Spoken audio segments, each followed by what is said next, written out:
Tipostindo Padara magarara indaba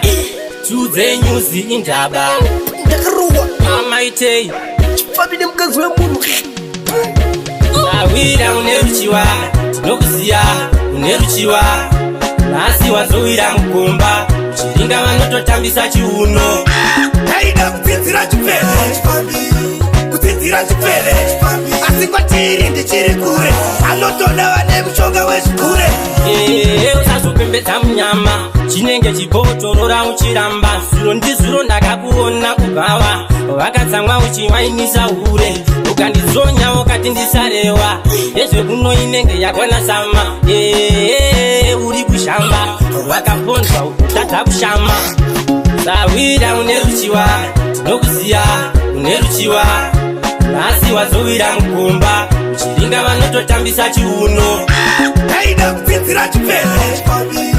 Kutitira chipele Asikwa chiri ndichiri kure Anotona vane mshonga wezikure Ndakapata mwe mkazi makazi Aike masingo echeriko Ndakazwa kuti mkazi we munu Ndakazotongozwa ndabatwa bunzu rezimonda Chivadati pama, buzu, heti, tina, timbo, ndare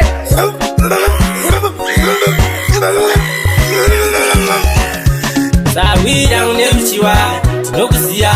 uneruchiwa Nasi wazowira mkumba Chiringa vanototambisa chiuno Haida kutitira chipele Kutitira chipele Asikwa chiri ndichiri kure Anotona vane mshonga wezikure Usazopembedza munyama Chinenge chipotorora uchiramba Zuro ndizuro ndakakuona kubvawa Vakatsamwa uchiwainisa hure Ukandizonya ukati ndisarewa Yezvekuno inenge yakwana sama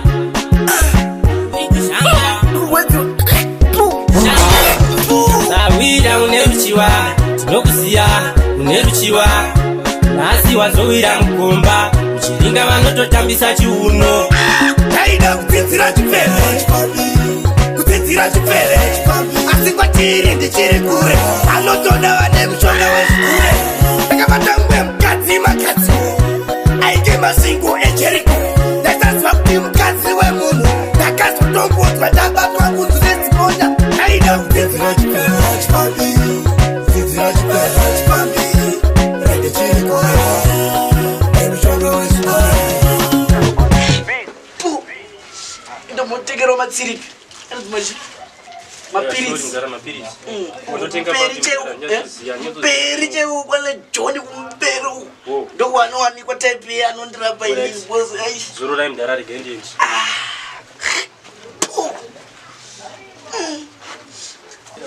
idzwakai uyane chapa uyagara uyaunzwa Papi? apa unachi yoga iwo majika yoga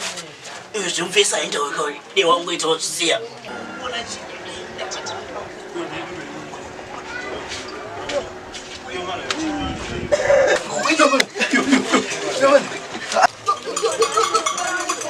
Usara ndinetsone bebe yangu. Ndingafana wewe chokesera nacho zinzo. Bebe yangu ere lokuche yo.